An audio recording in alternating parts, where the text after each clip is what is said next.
Welcome back to Medicine Deconstructed. I'm your host, Dr. Jay Rutland. We're going to be doing a special show today in which we talk about one of my favorite designers, Virgil Abloh. He designed these. But we're also going to talk about angiosarcoma, how to diagnose it, the prognosis, and what it means inside the body. Let's get to it.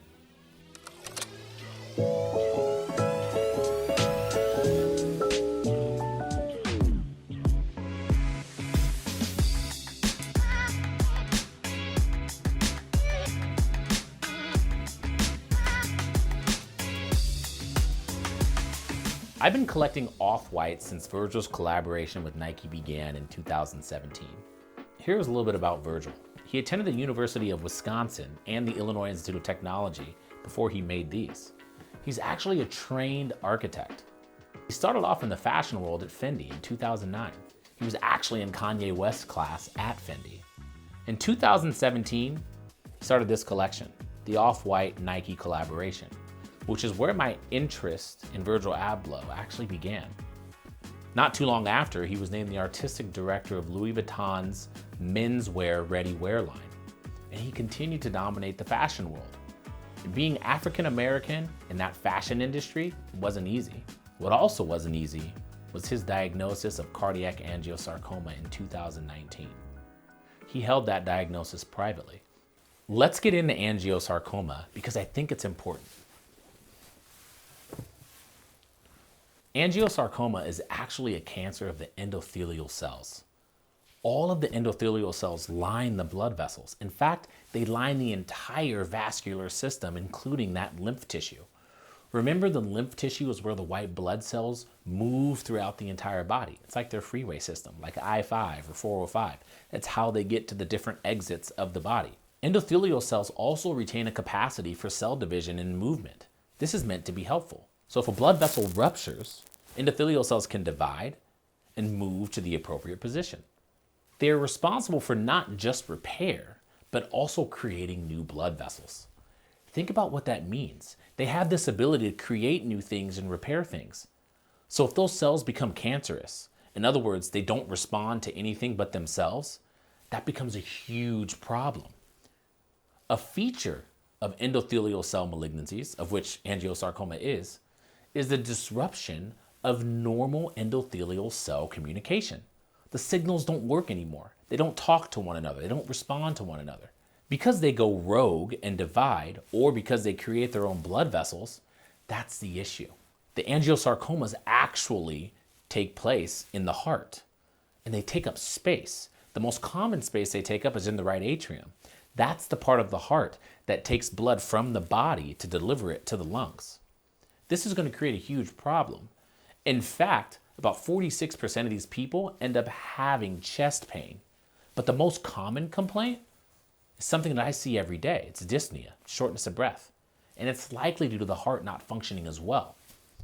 But most of the time, these patients are usually asymptomatic.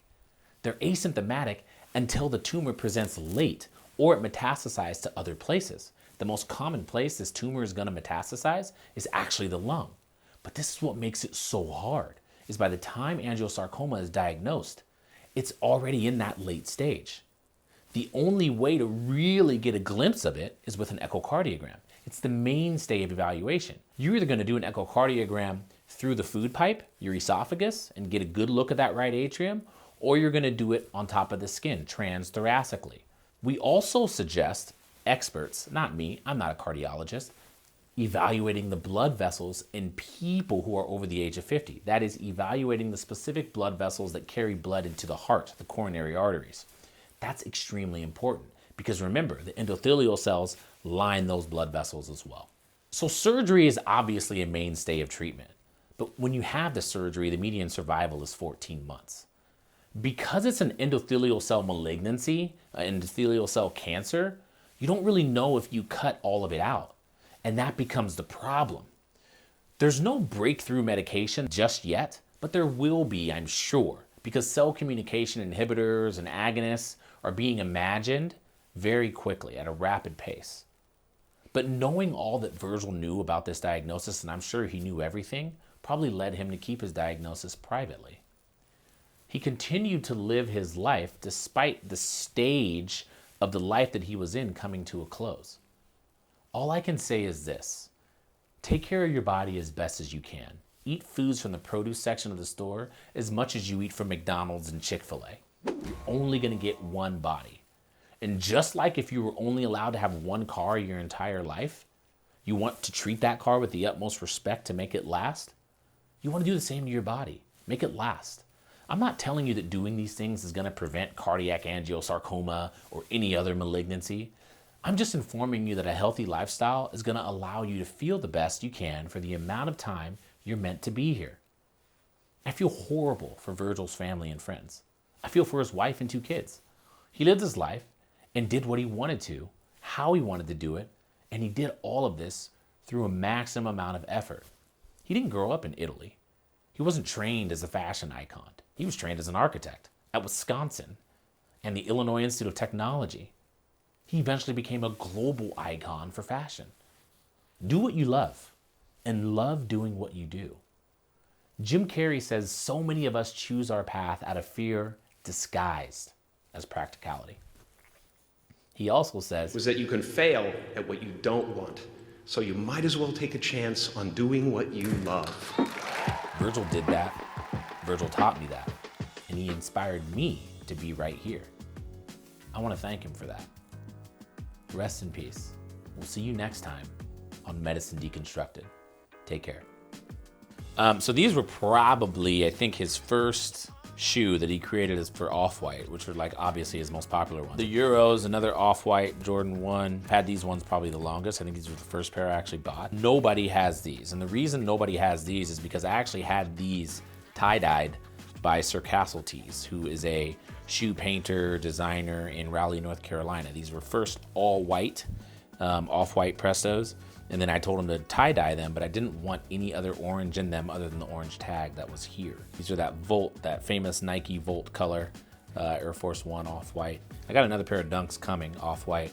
These obviously were a different color as well, but these are awesome. That yellow color just pops or whatever, and I don't really wear them all that much unless I'm going to a Hawkeye game, but again, these are the Dunks.